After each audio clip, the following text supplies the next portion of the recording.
난 정책 자금이고 뭐고 다 갖다 썼어, 난 진짜 갈 데가 없어 할 때 이 두 가지를 기억하시면 돼요.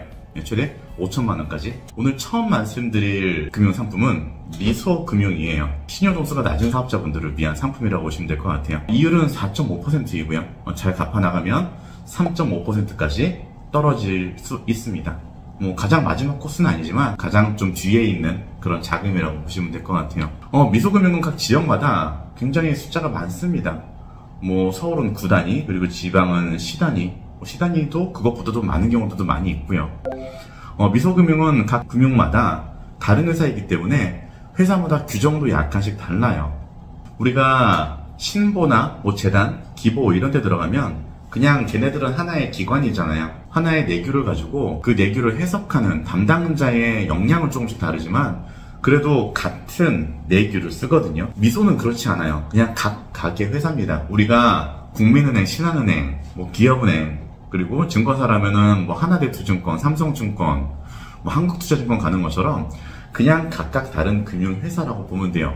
그래서 규정이 전부 다 각각이고 전부 다 다릅니다. 대출을 주는 규정도 다르고요. 상환 규정도 다릅니다. 예전에 제가 다녔던 곳 중에서 현대차 미소금융은 3년 상환이었고요. 또 어떤 곳은 5년 상환인 곳들도 있어요. 금리는 똑같은데 승인 규정이 전부가 다 다른 겁니다. 심지어는 영업시간까지도 달라요. 어디는 9시 반부터 10시부터 이렇게 되는 것들도 있고요. 그리고 전화 상담을 무조건 먼저 해야 되는 곳도 있고요. 그럼 오면 이야기해 주겠다는 곳도 있습니다. 그리고 가장 큰 특징 중에 하나가 열의 아홉은 좀 불친절해요. 친절하지 않습니다. 거의 근무하시는 분들이. 그거는 기본적으로 알고 컨택을 좀 하셔야 돼요. 나이스 기준 744점 이하, 그리고 KCB 699점 이하 대상자고요.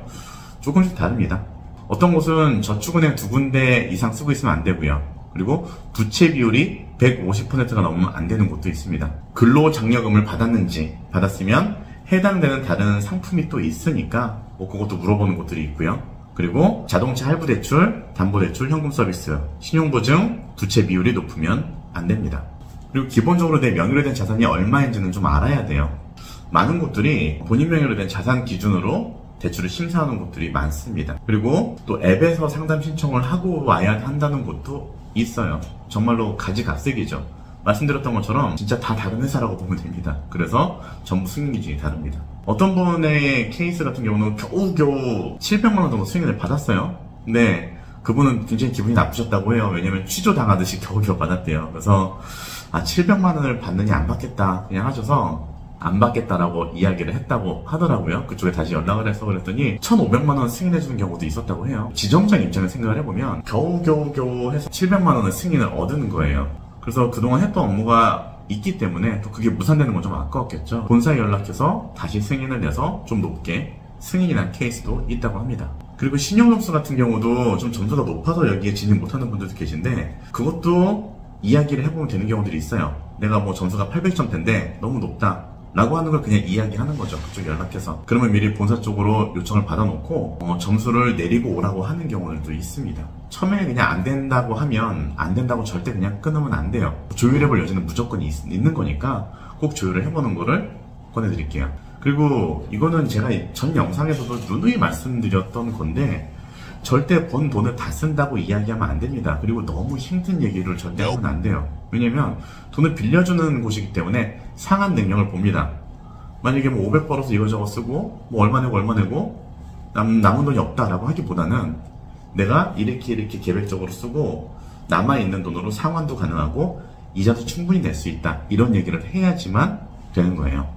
그리고 한두 군데만 컨택하지 말고 좀 여러 군데 컨택을 해보세요. 그 중에 조금 더 친절하고 조금 더 잘해주는 곳들이 있습니다. 우리가 그냥 대출을 받을 때도 주거래 은행을 가긴 하지만 주거래 은행이 안 되면 여기저기 은행 방문하고 또 저축은행도 여기저기 컨택하잖아요. 그런 것처럼 미소도 여러 군데 내가 꼭 사는 지역이 아닌 곳이어도 상관없습니다. 내가 경기도에 샀는데 서울로 가도 상관없고요. 서울에 사는 분이 경기도, 충청도로 가도 상관없습니다. 다 다른 회사니까 좀 여러 군데 미소를 컨택해서 알아보시는 거 권해드릴게요. 자, 두 번째로는 사업자 햇살론입니다. 사업자 햇살론은 자영업자, 프리랜서, 농립어업인도 최대 5천만 원까지 신청이 가능해요. 대표적인 정부 지원 서민 금융 상품이죠. 대다수가 좀 근로자를 위한 상품으로 많이 알고 있는데 햇살론 개인 사업자 대출이라는 게 있습니다. 예, 거기에는 사업운영자금, 창업자금, 그리고 대환자금 이 세 가지가 있고요. 자, 첫 번째로 사업운영자금에 대해서 이야기를 해볼게요. 예, 개인사업자, 프리랜서, 그 다음에 농립어업인 신청이 가능하고요. 연소득 3,500만원 이하 또는 연소득 4,500만원 이하면서 개인 신용평점이 하위 20%면 가능합니다. 최대 2천만원까지, 그리고 금리는 최대 10.5%, 그리고 기간은 5년인데요. 1년 거치 4년 상환이라고 보시면 됩니다. 그리고 4년 상환할 때는 원금, 균등, 분할 상환 방식이고요. 다 아시겠지만 그리고 설명을 드리자면 원금, 균등, 분할 상환 방식이라는 거는 원금을 동일하게 쪼갠다는 겁니다. 내가 1억인데 100개월이다? 그럼 100만원이 되겠죠?